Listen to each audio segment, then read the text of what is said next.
আসসালামু আলাইকুম এভরিওয়ান, কি অবস্থা সবার, কেমন আছেন? আজকে আমি আপনাদের সাথে শেয়ার করব ঈদের জন্য পারফেক্ট, খুবই সহজ আর খুবই টেস্টি একটি ডেজার্টের রেসিপি।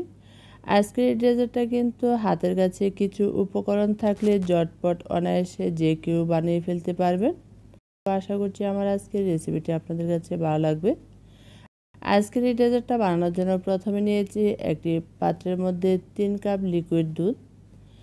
দুধটা নেওয়ার পর এর মধ্যে দিয়ে দিচ্ছি আরও হাফ কাপ গুঁড়া দুধ, তার সাথে দিয়ে দিচ্ছি আরও হাফ কাপ চিনি, দুটি দিয়ে দিচ্ছি এলাচ, গুঁড়া থাকলে গুঁড়াটা ব্যবহার করতে পারেন। এখন চিনিটা ভালোভাবে মিশিয়ে নিচ্ছি। সব কিছু ভালোভাবে মিশিয়ে নেওয়ার পর চুলাটাকে অন করে দিয়ে জাল করে নিচ্ছি। আমি এখানে 3 কাপ দুধ নিয়েছি, 1 কাপ কমিয়ে 2 কাপ করে নিব। আর এই দুধটা কিন্তু ভালোভাবে জাল করে একদম ঘন করে নিতে হবে। আর এই মালাইটা কিন্তু আজকের এই ডেজার্টের মধ্যে লাগবে, তাই এখানে প্রথমে মালাইটা রেডি করে নিচ্ছি। মালাইটা রেডি করা হয়ে গেছে, এখন চুলাটাকে নামিয়ে তারপরে একই প্যানের মধ্যে আরও দিয়ে দিচ্ছি 1 কাপ লিকুইড দুধ, তার সাথে হাফ কাপ দিয়ে দিচ্ছি গুঁড়ার দুধ, এখানে 2 টেবিল চামচ দিয়ে দিচ্ছি চিনি। মিষ্টিটা আপনাদের পছন্দ মতো অ্যাড করবেন। গুঁড়া দুধটা আর চিনিটা মিশিয়ে নেওয়ার পর এর মধ্যে দিয়ে দিচ্ছি 1 টেবিল চামচ ঘি। এখনই সব কিছু ভালোভাবে মিশিয়ে জাল করে একটি ভিতরের পুরটা রেডি করে নিচ্ছি।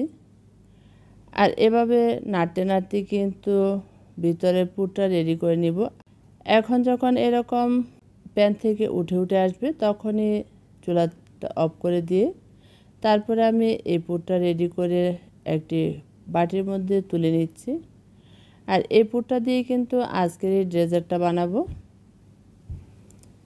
তার সাথে নিয়েছি এখানে আরও কিছু কয়েক পিস পাউরুটি, এখানে আমি 12 পিসের মতো পাউরুটি নিয়েছি। আর এই পাউরুটিটা দিয়ে কিন্তু আজকের এই সহজ ডেজার্টটা বানাচ্ছি।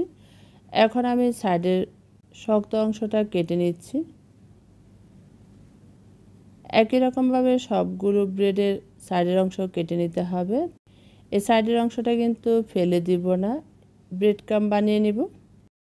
এখন সবগুলো ব্রেড কেটে নেওয়ার পর আমি আপনাদেরকে একটি রুটি বেলার বেলুন দিয়ে ভালোভাবে পাতলা করে বেলে নিচ্ছি।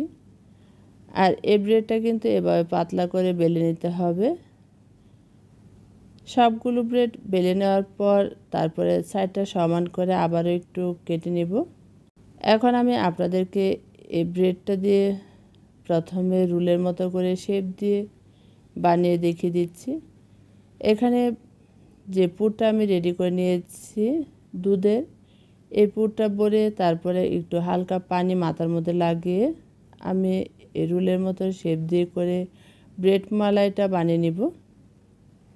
আর এভাবে করে যে পুরটা আমি রেডি করে নিয়েছিলাম আমার 12টার মতো হয়েছিল। এখন সবগুলো এই ব্রেড রোল বানিয়ে নিয়েছি। এখন যে মালাইটা আমি রেডি করেছিলাম সে মালাইটা এর উপরে ঢেলে নিচ্ছি।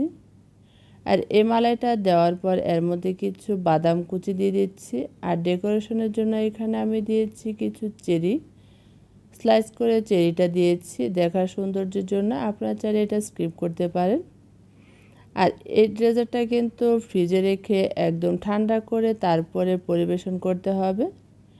এখন এই ডেজার্টটা আমি ঠান্ডা করে একটি প্লেটের মধ্যে পরিবেশন করে দেখিয়ে দিচ্ছি। দেখুন, এই ডেজার্টটা কিন্তু দেখলেন তো কত ইজিভাবে বানিয়ে নিয়েছি, কোনো রকম ঝামেলা ছাড়াই। ঈদের মধ্যে এরকম একটি ডেজার্ট থাকলে কিন্তু একদম ছোটো বড় সবারই খুবই পছন্দ হবে। আর এই ডেজার্টটা কিন্তু খেতেও খুবই টেস্টি হয়েছে। আশা করছি আমার আজকের এই রেসিপিটি আপনাদের কাছে ভালো লেগেছে। আপনারা অবশ্যই বাসায় ট্রাই করবেন।